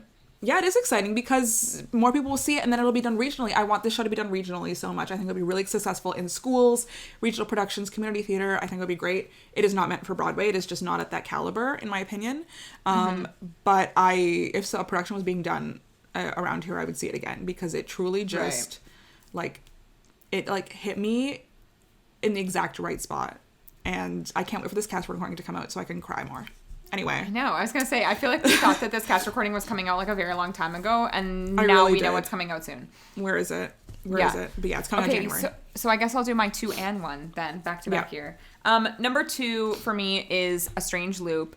And I feel like not for the reason that it like made me cry, because it actually didn't make me cry, but there's something about a 90-minute musical that is like kind of intense like subject matter that makes you feel everything, and there's no relief. And we talked about this a lot in our Strange Loop episode, that the fact that there's no intermission feels like it's on purpose to make you sit in your emotions and feel all of those things and be uncomfortable and all of that. And I don't know, it's like so sad to me that the show is closing, and I want everyone to see it, but I also think that it probably shouldn't have never like been in a huge Broadway house, that it belonged off Broadway in a smaller space, in a more intimate space. I'm happy that it got all of its like recognition that it deserved, but I do think that if it was off Broadway, it maybe would have lasted longer, or at least been able to like travel somewhere. I hope it goes on tour. I hope like people can see it. I don't know that it's going to come to Mirvish, because I don't actually think that the audience would appreciate that here. But like maybe Obsidian could do A Strange Loop. Yeah, I think we've talked about that. We've kind of like hoped like for that. Something. So I don't know what like the licensing rights are on a show that like recently closes, but like maybe Michael R. Jackson will make an exception so that people can see this show everywhere. Do we know if there's a tour announcement at all? I don't think there has been yet, but again, our track record is not very good on recording episodes and then it's coming out, so maybe it's coming tomorrow. We'll see. Okay, my number 1. It was so funny. When we were looking at these categories, we were texting about this yesterday. I'm like, not many shows made me cry this year, which I feel like is kind of rare. I don't know what it is. But there was one moment that made me cry this year. And my most emotional moment of the year is Betsy Wolfe singing That's the Way It Is and Anne Juliet. Yes, honestly correct. This is absolutely correct. I am ready to campaign for that Tony Award. I want everything for Betsy Wolfe in this production more. I don't think that she has been cast so perfectly, maybe ever, in a character. Yeah. She also is like having the time of her life. Like she loves this show so much. And I think that obviously translates on stage. But like, man, her performance on this song, when the cast recording came out, I was listening to it in order. As soon as That's the Way It Is came on, I was immediately crying. So it hits even on the cast recording. She's never sounded better. The moment on stage is so beautiful. Her relationship with like Juliet in the show is great. I feel like her relationship with Lorna in real life is really great. So I just love this moment so much, and I love this song so much. And I mean, if no one else is going to get any kind of like awards recognition for Anne Juliet cast-wise, like let Betsy sing this at the Tony Awards, everybody. The thing is, what you're crying from is the vocals. Like, you know what I'm saying? No, I think the moment is very sweet. When she's talking about how like she lost her son, like in... The moment is there, but it's the vocals that get me. I'm just like... I'm like, I can't believe someone can do this right now. I can't believe someone is doing this in front of us. I can't believe someone does this 8 times a week. Yeah, that's actually truly shocking. Yeah. I'd be interested to see someone else do it because... Well, Shara saw Tiernan, understudy, do it. Really? But I don't think we ever asked for specifically her thoughts on this song. No. I would be curious because, you know, that is such a moment when Betsy does it, and I wonder if it hits the same kind of moment when someone else does it. Yeah, because so true. there's like an applause break in the middle of that song from how gorgeous and stunning it is. So I'd be very curious. Like when I say it has never sounded better, like she truly has never sounded better. She sounds like she has like just walked out of like vocal lessons as if she hasn't been in a million Broadway shows before. Like, it's truly wild. And also she's like singing with all these voice. she's singing with all these young kids and she sounds like that. Obsessed. Yeah. Anyway. She's great. She's wonderful. Okay, before we move on to Performance of the Year show, I know you have some like choreo moments that you want to shout out, also possibly costume. I have a few set moments that I want to talk about. So let me just quickly go through my 5 set moments. Okay, do it. As I had said when you said one of the worst shows you saw, which I agree, Damn Yankees, I do want to shout out their set. Shaw Festival knows how to do a set and a costume, and I think the like baseball have a budget. bleachers. Yeah, they have a budget, really have a budget. but for like the wrong things. Like, use your budget on a better show. Sorry, but like pay for that. But the bleachers set that they had for Damn Yankees was actually fantastic. And wow, another show that I saw this year that was really bad, the Mean Girls tour, not it. And when we're talking about like budget on sets, that's something everyone knows my thoughts on the Mean Girls projections. I don't need to rehash, but like Shawfest did that with Damn Yankees. So that's something that was really great about that. Another set that I want to talk about, a show that I think we're hoping that we like more than we did, but we recently saw Choir Boy. It was fine, but I thought that their set was really good. I liked the benches that they had. I liked the like levels that they had. Also rained on stage. They had like a shower system that was installed there. So that was good to me for that. The show was okay, but that was good. The talent, great. The show itself, meh. Yes, I agree. Another couple sets I want to mention, Swan Lake. We saw that this year. I was obsessed with that Swan Lake set. Listen to our Swan Lake episode. I like think about those wings sometimes that came down like often. It was so beautiful to see that. And I had never been to the ballet. So like to see that, I was like, oh wow, there's budget here too, which we know that there's budget there. Yeah. There is budget there. They're charging $1 million a ticket. But yes, there's budget there. So good. And then the last two, this is the most recent and it will come up later. The Joseph set is amazing. This is a show that I think is doing it right with like lighting / projection / actual practical set. If you've seen the Megamix online, there's like a beautiful like sun set, actual practical physical set, and it moves from place to place and changes with like the temperature of wherever they are or if it's day or night. But truly the most iconic set is when Pharaoh comes out and it becomes Vegas, and I can't say anymore because I will spoil the show, and it is so good. But I think we can both agree here that the number one set of the year is obviously Company. Those boxes, the letters, everything about it, the balloons, the like attention to detail that was put into this show is so phenomenal. And I don't know, I think we've seen a lot this year, and that one really stuck out to me. I guess another like super quick honorable mention would be the Anne Juliet practical set. I'm not going to say the projections because I hated the projections, but the actual like Anne Juliet signage, obsessed with that, the industrial look of that. So yeah, I think we've come a long way of like regular practical sets versus projections. We got a lot of projections in the last like few years, and I am completely over them. So I'm okay with the mix, and I hope that we continue to do the mix of both. Yes, because it seems like more budget friendly. Projections can truly enhance what a practical set is doing. Talking about Harry Potter, right? That was a projection. Yeah, not even on my set of the year, but like it's fine. No. But that was a projection that enhanced. The reverb projection from the Time Warp is truly the greatest projection I've ever seen in my entire life, hands down. Even like movies included, I've never seen anything like that. I don't understand how they did it, and I'm obsessed with it. Yeah, so it's truly stunning. But yeah, when a projection enhances what's going on, that's great. But when it is in replacement of a set, that's when I get kind of frustrated. And like speaking of something like Between the Lines, that was something that I really thought was frustrating. Was the projection as set replacement in there. Sometimes the projections were used really in a fun way, and sometimes I was like, they're in the library, so here's a picture of a library. Mean Girls. And we don't like that. Okay, choreo? I want to talk about choreo here. Yeah. Honestly, looking at the shows, really not a super dance heavy year, I felt. No.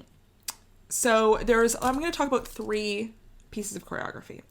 The most obvious piece of choreography to discuss, I think, is Swan Lake, which we're just talking about set design wise. It's obviously very different use in a ballet than in a musical or a play, but truly beautiful. This Karen Kane staged production that is, the final one, right? Her final kind of work staged here at the National Ballet before the new artistic directors took over. It was very much, a very traditional Swan Lake, I felt, using the shapes and the movements and the positions that have been, been performed for 100+ years in Swan Lake, but they're classics for a reason. So that's why that music is classic, those costumes are classic, and the choreography is classic. So beautiful. Then the next one is Singing in the Rain. I felt was such a meh show that we saw this year. I also did have COVID, but that's a whole other story. But it was meh, COVID or not. COVID or not, it was meh. However, it was also so long. Sorry, just to interrupt you for a second. We had a lot of 2-hour and 30-minute shows this year, and we are telling you to go back to the 90-minute format, everybody. Well, isn't that what you're saying? Or about Joseph's how great it is? 2-hour format with an intermission is really peak. And a 10-minute megamix, so it's literally over. I'm obsessed with the length of the show. This one almost feels too short, but just slightly. Okay. Yes. So it was long, dragged a bit, and it didn't surprise you in any way. Talking about a projection, when they were filming those scenes for their oh my god, movie? Bizarre, wild. Okay, but choreography at the end of Act 1, when he sings "Singing in the Rain" and does that rain choreography with the umbrella, no matter what happened before or what happened after, the entire audience just joy. lit up with excitement for what was happening on stage. So much water on the stage. Yeah, he was spraying people there was on splash purpose. Zone. You could get ponchos. Yeah, they provided ponchos. Yeah, and it's a very well-known piece of choreography, a very well-known movement that Gene Kelly did in the original movie, and that everyone who plays this role on stage or anywhere else kind of recreates. But it spoke really to the magic of choreography, that just these very simple movements and simple positions that he made caused the audience to just become so excited in a way that the rest of the show really did not inspire in anyone. So kind of just the power of choreography there. And here's my third maybe surprising choice. I like the cape choreography in Harry Potter. No, this is so wrong, Steph. This is so wrong. Stephen Hoggett. Until you see Joseph and you see his coat choreography. Well. The Joseph and the Technicolor Dreamcoat choreography always gives. We were just watching the Noah Galvin clips the other day. It holds up. All these years later, it holds up. I like the cape choreography. You are alone in that. Choreography. No, I'm not. Everyone else hates it but you. The wand dance. The wand dance is good to me. The cape choreography happens 30 too many times. It's fun. No. It's fun. Anyway, I like it. And that's We've gone from worst show to best. It was the worst show. It doesn't matter how many good elements there were in it. It was still bad. And that's the problem. And then costumes, a show we have not talked about at all during this episode, but best costumes of the year for me were Chicago, in Stratford. Oh, yeah. Beautiful, just all the lingerie the Merry Murderesses were wearing, really, really beautiful, gorgeous, well fit to them, colorful. I'm trying to think if there was anything amazing else, costume wise. I mean, the Anne Juliet costumes obsessed with. We've already talked about Brandon Shorts, but everything. The Katrina Lank's red jumpsuit in Company. The jumpsuits. Yes, the jumpsuits. I'm trying to think what else is very Wow, what about a show we have not even mentioned? We literally just saw it a couple weeks ago. But what about the sailor stripes in a fisherman's freedom? Those sweaters are very on trend right now. They're giving totem. I swear they bought one of those sweaters and they shared it between the 4 male cast members during all of the scenes. Really? Not to bring this up, but Fisherman's Friends, which I thought was mediocre at best, men and their a cappella Fisherman's Friend group numbers, stunning. And also the final vocals. song that the daughter sings, Yes. stunning. I don't even know what it's called. That was the best part of it. I don't remember. I know. It's here. I know, but it was my favorite thing. Wait, was it Village by the Sea? Maybe? Or No, the title pool? The title pool. The title pool. That was the song. No, absolutely. I was like, is there a cast recording? I just need this song. But yeah, that show gave me nothing. It gave me absolutely nothing other than that. No, my parents liked it, but I feel like they're the target audience for that show. They're the target audience for that show. Yeah, other than that, I think that's it. Other than yes, our favorite show of the year. I agree. We're about to go into our like top shows of the year. I will say, as much as exciting as it was to get back into a theater, this was not my favorite year of theater that I ever had. I wish my there was favorite more year to of like theater inspire me. Was 2019. 2019. In the last few years, it was such a great year. So much like amazing stuff. Yes, we did. And also I think it was such a great year because it was like our first year doing the podcast. So we were really just sponges absorbing everything we could. So it was a great year. We also saw a lot of like name player shows that year, like Hamilton, Dear Evan Hansen. We saw Six. We saw like literally everything. Like there was so much going on. Yeah. Yeah. Absolutely. Moulin Rouge for the first time. Like that, nothing will ever be. No, Moulin Rouge, we saw that in 2018 for the first time in 2018. Oh, but I don't remember anything else from 2018 that stuck out to me that way. I know, I don't remember either. No, so here's hoping, we'll talk about it later because we have things we're excited for in the next year, but I have faith in 2023. I have faith in 2023. I don't know that I do.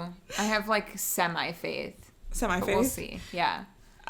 Okay, so we're gonna do our top shows of the year. I think like this is probably a very predictable list, to be honest. I mean, it's all shows that we've spoke on before, so yes. Yes. Okay, I'll start with my number 3. My number 3 is, let me pull the program out. Indecent. That's my number 3 show of the year. Indecent is my number 2 show of the year. Your number 2 show of the year. Yes. Like, do we need to talk about it more? For all reasons that we stated above, this is true. Honestly, the fact that this is a like show of the year, I think is a surprise, but like in the best way possible. Oh, absolutely. No, what a great production. Loved it. Like, still think about it all the time. And like some of these shows, I was writing my list out and I was like, forgot this existed. And I saw it way more recently than we saw this. Sorry to Fisherman's Friend, but this, like, I think about this all the time. I tried to forget that I saw Almost Famous, but my number 3 show, and you might say that this is quite low for me, but Anne Juliet is my number 3 show of the year. Wow. Anne Juliet is, where's my program? Number 2?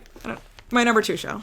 Okay, so we just swapped. I think we have the same number 1. Oh, actually, no, we don't have the same number 1. Well, I we have feel different like number I know ones. what yours is. I don't know. Here, sorry. Again, for all reasons stated in this episode, if you want to hear even more of our obsessive thoughts on Anne Juliet, go listen to our Anne Juliet episode. I like literally cannot wait to see the show again on Broadway. As I said on on our 100th episode, if you don't like this show, it's a personal attack against me. So like, that's it. You know, something that I was thinking about recently is, you know how when we always talk about jukebox musicals, how we complain that the audience members sing along, and we're like, because they're like senior, or not seniors, let's say, but it's the music of their era. Yes. And we're so annoyed.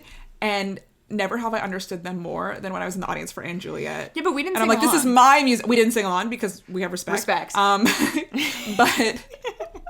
But I understood them in that moment because I was like, this is my music. In the way that Beautiful Carole King musical is their music. Oh, 100%. And Juliet, Max Martin is my music. And, although I would love... You know, the West End does I don't think it would ever happen on Broadway, but the West End does the like sing-along nights, and I would absolutely go if there was a sing-along night at Anne Juliet on Broadway. But also the standing room seats we've seen on Twitter are really prime view seats. So I would stand for this show. Oh, I would stand because then you can kind of party and dance at the back. I would stand for this. And it's not that long. It is a little long, but it's like not that long. But it doesn't feel long because there's so much going on. Oh, I can't believe Performance of the Year actually wasn't like everybody Backstreet's Back, because truly that was the Performance of the Year.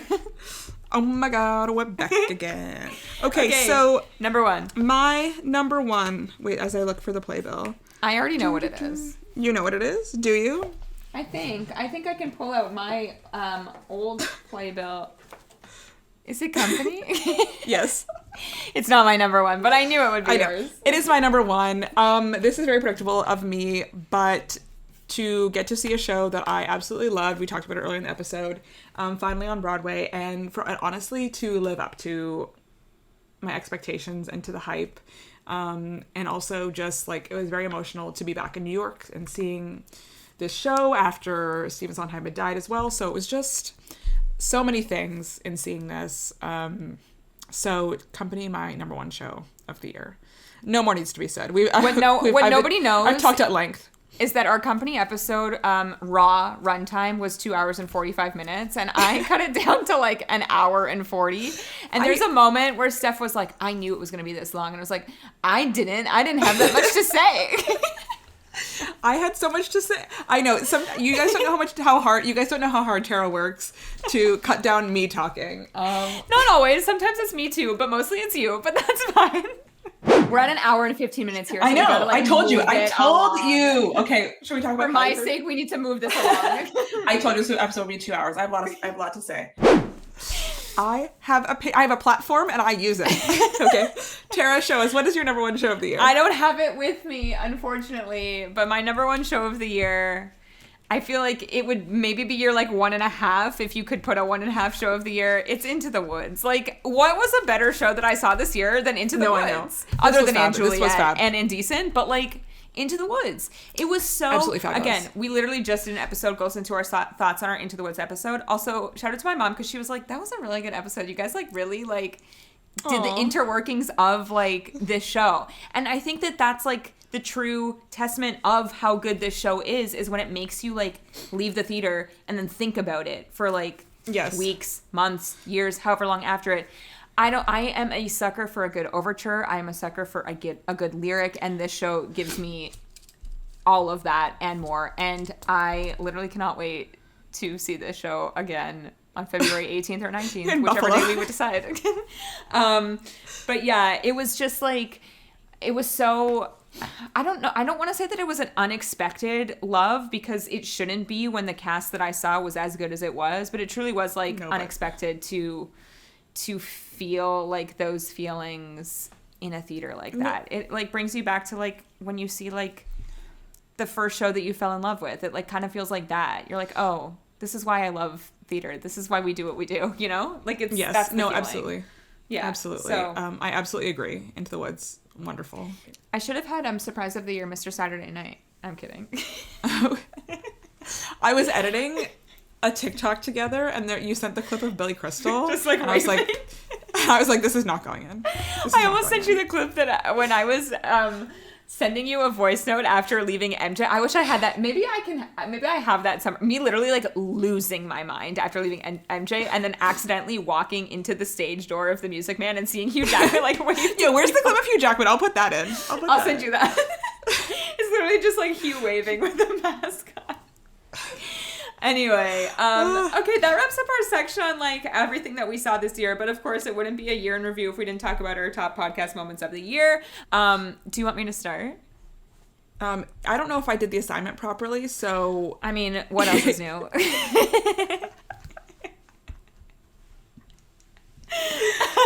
Okay. I mean, I feel like you agree on all three of these, so maybe I'll speak collectively as a group here. Speak and I'll agree or disagree. Okay. Number 3 podcast moment of the year. We hit 100 episodes this year, and we talked about this on our 100th episode, obviously, but like that's a lot of episodes, and that's a lot of like us speaking and me editing and us putting stuff out like into the universe and people listening to. So again, we sit on that episode, but like if you've been there from the beginning, if you just started tuning in now, like we really appreciate all of the listens and can't believe that we made it to 100, and that was a fun episode to record. And the three of us got to record that, which is like we haven't done a 3 of us episode in a while, so it was fun to just like be in the same space and get to do that. Number 61. They agree. Okay, number 61. The Drayton Entertainment production of Ghost, starring Graham Scott Fleming, who we adore. Speaking of kinky boots. Exactly. Specifically when Sam dies and they drop a dummy from the ceiling as his dead body. I need timer. Absolutely.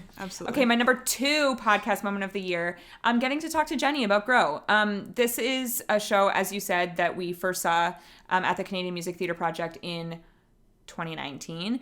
And at that point, she wasn't a part of it, but she had like been a part of talks like previously. I don't know. I really enjoyed listening to like her process with this show.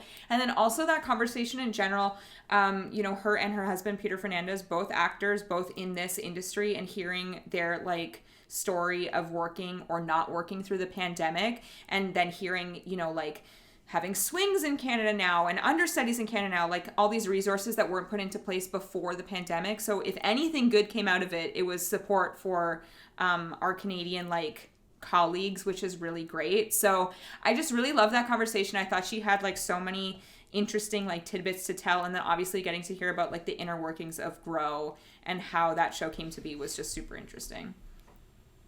I absolutely agree. Jenny was so great to talk to. I love talking to her, and I just, anytime we get to hear about someone else's process or rehearsing or why they want to be a performer or be involved in the arts, I absolutely love hearing about other people's experiences with it. So she brought so much fun to the podcast, and we can't wait to see her in something else again. I know. So if this is something that you love, and people would always say this to me, is there anything else that makes you happy? Anything. If not, you can do this. And if, everybody's different. If this is what your heart is after, go for it, and the work will come and you'll make the work. And I feel like that perfectly segues into our number 1 favorite podcast moment of the year. I feel like this is so cheesy because this is something that we've talked about literally since the beginning of this podcast, but we got to interview Robert Marcus this year. Obviously, he was on our 100 episode. He's been spoken about many, many times, but this was something, that when you think of people that you want to talk to or hope to talk to when you start something, and he was on a list, and it was something that didn't happen in 2020, didn't happen in 2019, didn't happen in 2021, and then it finally happened this year in 2022, and I loved that conversation so much, talking about someone going through, speaking to us so candidly about, their process as an actor, him talking to us about the entire process of Mary Sunshine at Chicago, which we had no idea how involved everything was. Obviously, hearing him talk about, the Dear Evan Hansen journey was something that we were so interested in. We were literally talking about this the other day.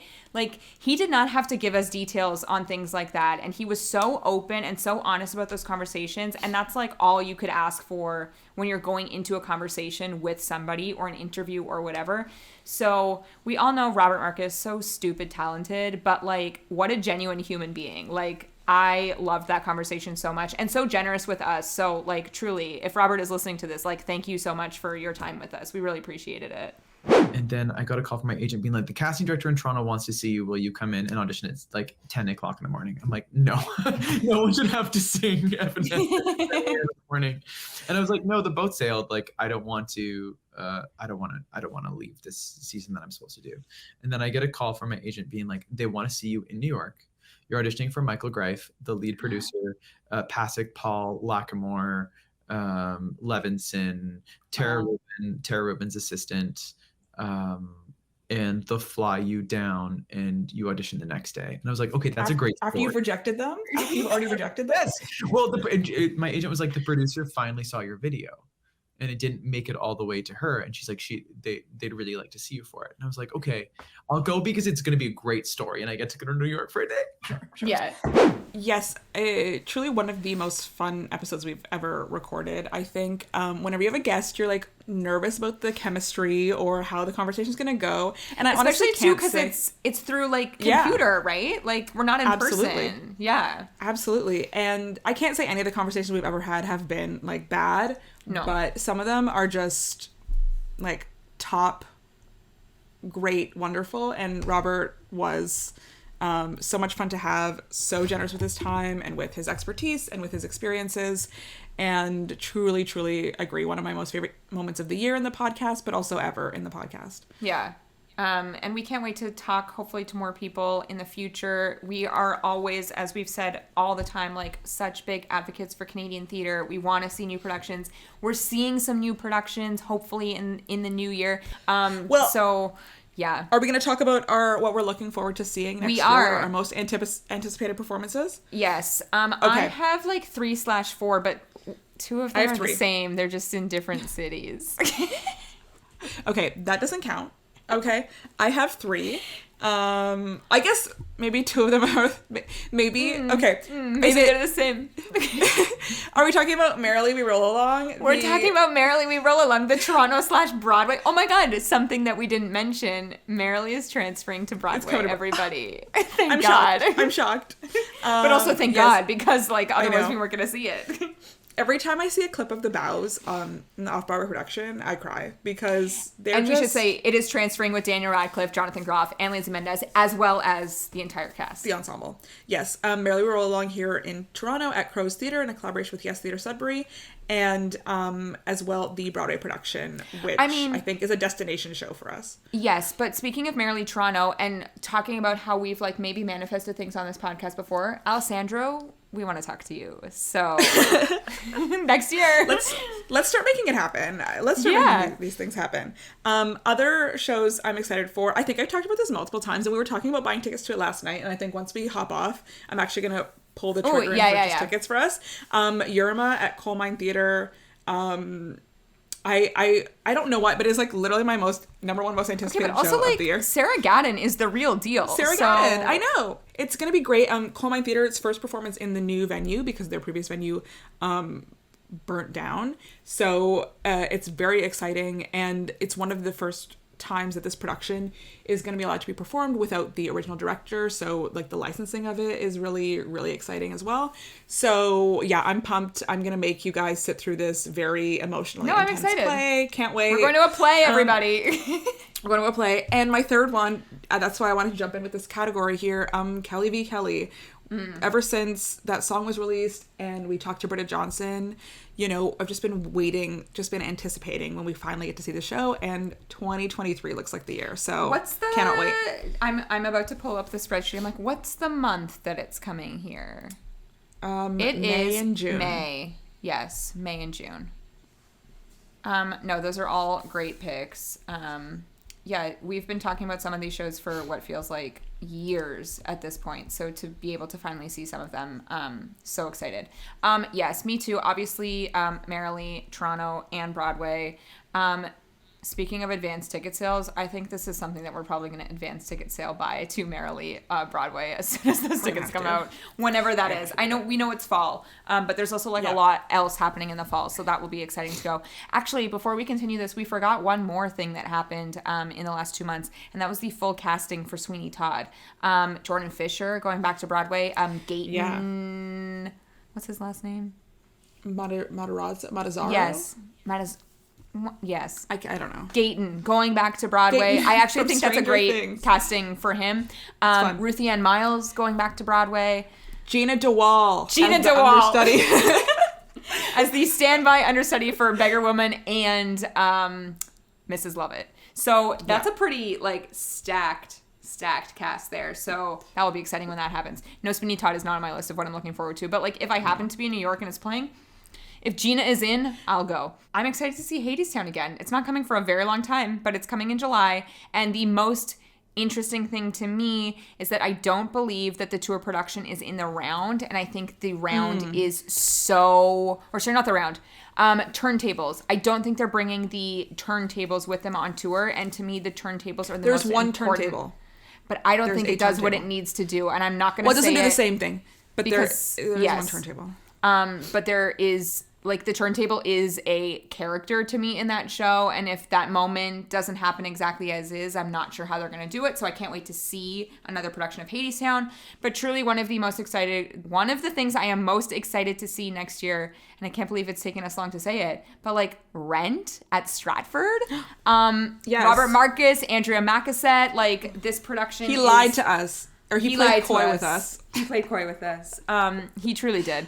I am so excited to see this. I feel like this is probably going to be like a repeat trip to Stratford because I know my mom wants to go see Rent. We also want to see Spamalot when we're out there because what would we do if we didn't do 2 shows in Stratford? But I don't know. I think having Rent back on Canadian soil is like very, very, very exciting. It is very exciting. I hope it brings a lot of people out to the festival next year. Yeah, something kind of different. Something like much more modern, much more... Not your typical subscriber show. No, it feels like a harken back to when they did Rocky Horror. Like that kind of energy. Regrets. I know. I think that's it. I think that's our year in review. We do have a quick obsession of the week. It's not Steph didn't follow my rules, so maybe it is just a regular obsession of the week. I never follow the rules. I'm a rule breaker. So it's now time for obsession of the week. Okay, Steph, give us not what you're bringing. Actually, maybe you are bringing it into 2023. This is an evergreen obsession for me, but if you know, I love the podcast Last Call Turistas. I've talked about them many times before because they're also theater lovers. And because of that, I bought tickets and went with my best friend to see Matt Rogers, one of the hosts, his variety Christmas concert, Have You Heard of Christmas, here in Toronto at the Queen Elizabeth Theatre on the CNE grounds, which was a random location. But that, it was just him and a piano, and Henry Kapersky on the piano, who is a composer and musician who works a lot with like musical theater performers in New York as well. When Alan Cumming goes on tour, he plays piano with Alan Cumming. Anyway, not fun. Important. So yeah, so he's also extremely, extremely talented. So Matt Rogers wrote kind of what he calls an original Christmas album, and it's also a special on Showtime, so you can stream it on Showtime. But I was like, I don't want to watch the Showtime special because I'm going to see him in person. And the amount of joy that live performance brought me, I can't even describe. I just cried the whole time because I was so happy. It wasn't sad or anything. I was just happy. I was just really happy. I really was overwhelmed. I was so happy. But the songs are so funny, and the one I want to just highlight here is called "The Hottest Who Up in This Place." I think it's called. Basically, it's a song from the movie Grinch, How the Grinch Stole Christmas. If Mariah Carey wrote a song from the perspective of Martha Mayhew, in her R&B style. And I'm gonna have a hard time picking a clip for you to put in because it's so inappropriate. I was gonna say, does this even exist like online? It's on YouTube. It's not on Spotify or anything, but it is available on YouTube. Okay. But it truly is. I don't know if I've ever laughed so hard as hearing him. If it's explicit, sing this song. I don't know if it can go into the episode. No. We'll link it. We're gonna pick a very short moment. Maybe just the beginning, just to give the energy, just him singing. And something also great about it is it's obviously a comedy show, but he is belting his face off the entire time. I love that. Like he's just singing. Yeah, so it is definitely like 18 plus, but if you have Showtime, definitely watch the special. It's extremely funny. My obsession of the week, and following the assignment of what I'm bringing into 2023. Okay, fine. We've already talked about this show on this episode, but I recently saw Joseph and the Amazing Technicolor Dreamcoat here in Toronto. It is playing in Toronto until February 18th. We will be doing an episode on it. Joseph played in Toronto in 93 to 97 at the Sony Center. I know, with Donny Osmond. And this is the not first the whole time though. Not for 4 years. I actually think he was here for 4 years. Okay, I trust you, but that's just no way that's true. I feel like he was. And then thinking about it, I'm like, you know what, Joseph is such a, like, big role, but it's actually not that big. Like, he sings 2 songs, and then the rest he's just swinging his coat. I close my eyes. Wasn't it in the Elgin? It started at the O'Keefe Center, which was the Sony Center, which is now Meridian Hall. And then, yes, it moved to the Elgin. But I think he left as soon as it moved to the Elgin. Okay. He also went on tour in Canada. I am on Donny Osmond's Wikipedia page, and it says his first foray into Broadway musical theater. Okay, no, that's not relevant. Osmond found success in musical theater through much of the 1990s when he started as Joseph in Joseph and the Technicolor Dreamcoat for over 2,000 performances beginning in July 1992 in Elgin Theatre's Toronto production. He relocated to Chicago where Joseph played 16 months in 1993 to 94. Oh. Then he, in 1997, left Came his back? starring role in the tour to participate in something else. I feel like that's incorrect because Corey saw it when he was 3 and he was born in 1992 with Donnie. I think he did. It started here in Toronto, then he went to Chicago, then he came back to Toronto. Okay, so, well, over Yes. 2,000 performances. Like, that's a lot. No, That's a lot of shows. It's a lot. It's absolutely a lot. It's absolutely a lot. And the rumor was that okay, Donnie keep was supposed to come back to play Pharaoh, but he didn't. And I again, like, live for that Donnie Osmond VHS movie that I watched literally every single day. But the man that's playing Pharaoh, his name is, hang on, let me get it. Tosh. He has a very long last name. I'm so sorry I can't pronounce it, so I'm just going to call you Tosh. I would have been sad to miss his Pharaoh performance. So as great as Donnie would have been, I don't think it would have been the same level of performance as this. Anyway, the reason I'm bringing this up is because this is the UK production that played at London Palladium. I believe it started in 2020, starring Jack Yarrow. Steph, now is the time. Basically, when we were doing our season preview, I very confidently referred to Jack Yarrow as Yak Jarrow. And I confidently nodded along. I truly believed that was his name. And this is not meant in any way to, as offense, it is meant with a compliment. But every time I see him, I see his face, I see his name written down, I just go, Yak. Like, Yeah. To the point that, it is like, his name to me. I met him in person and I thought that I was going to call him Yak. So I didn't. And I would also like to say that Jack Yarrow is so talented. His Close Every Door to Me, you're just going to keep laughing for the rest of this obsession. His Close Every Door to Me is so good. He optioned up like 3 times. His Any Dream Will Do is so good. He is like adorable. And I feel like the character of Joseph he's the favorite son, right? So you have to be like the best of everything. He's so cute. He's doing such a great job on stage. And the biggest shout out is that he's from the UK. All of the adult cast is from the UK, but the 16 children are all Canadian kids. And I am obsessed with every single one of them. So I found out that it's like child labor laws here in Canada that there's only 8 of them on stage, but the other 8 have to be like in the booth singing backup or whatever, singing the rest of the ensemble track because they have to be all, I guess, like in the working hours. So they like rotate. Stand by. Yeah. Mm-hmm. So they rotate who gets to like go on. And this production is so interesting because the kids play some of the brothers, they play some of the adult characters. So they really do let the kids like have those star shining moments. And when I saw it, which was the second preview, there was like parents in the audience that had flowers for their kids. It was just so like heartwarming. And I love this production. I cannot wait to see it again. And I cannot wait for you to see it because you've never seen Joseph. Or, I like, can't really, wait either. We're like even really listen to it like as much as No. I have. No. So it's like the choreo is so good. I already talked about the set. Obviously the coat is spectacular. And yeah, I'm like really excited that Joseph is in Toronto again. You could like feel the energy of the audience because so many people had seen that Donnie performance however many years ago. And we're just like so excited for the show to be back.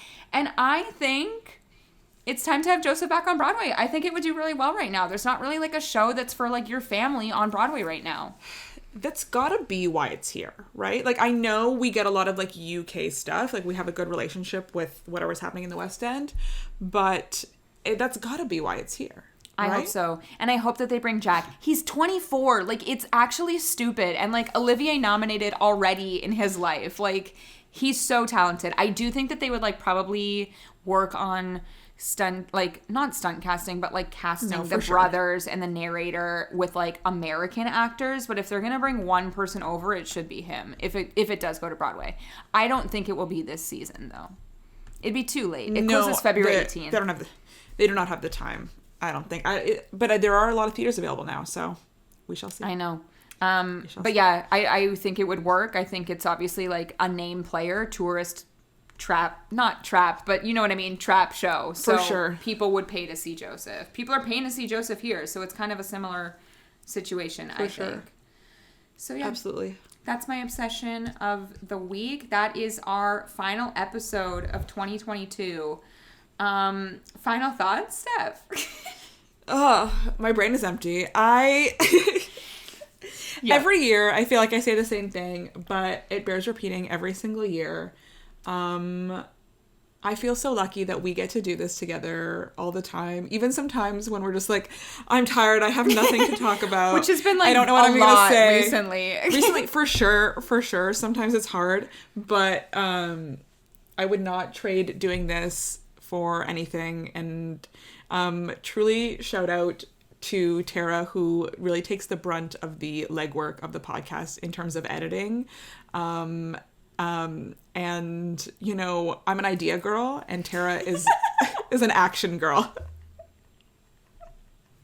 Sometimes you're both.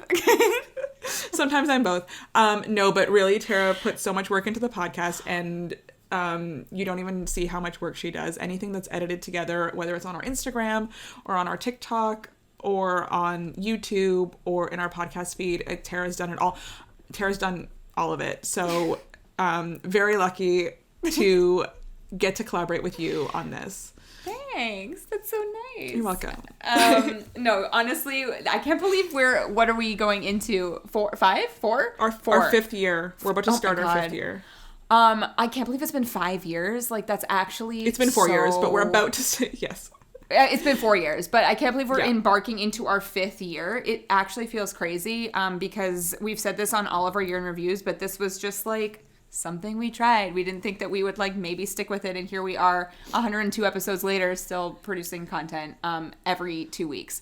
So yeah, as like much as we run out of ideas, as much of it's 8 p.m. on a Tuesday night and we're like, okay, got to put on a full face of makeup, like here we are. So I agree. I wouldn't change this for anything. And I mean, we're just doing what we would do if we weren't recording it. So it just feels very natural and it's great. I love it. So I hope that you guys like listening to these episodes. Again, we're always saying if you have any ideas for future episodes. I think we need to get back to some more like ranking episodes. It's been a while that we've done some of that. I was thinking about that as well, actually. So in the new year, we'll do some of that. As I said, we're going to have a Joseph episode in the new year. And of course, we will be back with our way too early 2023 Tony nominations in February. We are taking January off again this year, so you won't see us in January. And if you were listening to this episode on episode release day, Happy New Year. It's coming up in a few days. And I can't believe we're here again at 102 episodes, and we're excited to see what happens next year. We're excited to see more theater. Hopefully we'll get back to New York together, and maybe there's like a road trip or two in the works. We haven't even talked. I remember like last year we were like, oh, something that we're so excited to see is The Notebook, and we're still so excited to see it.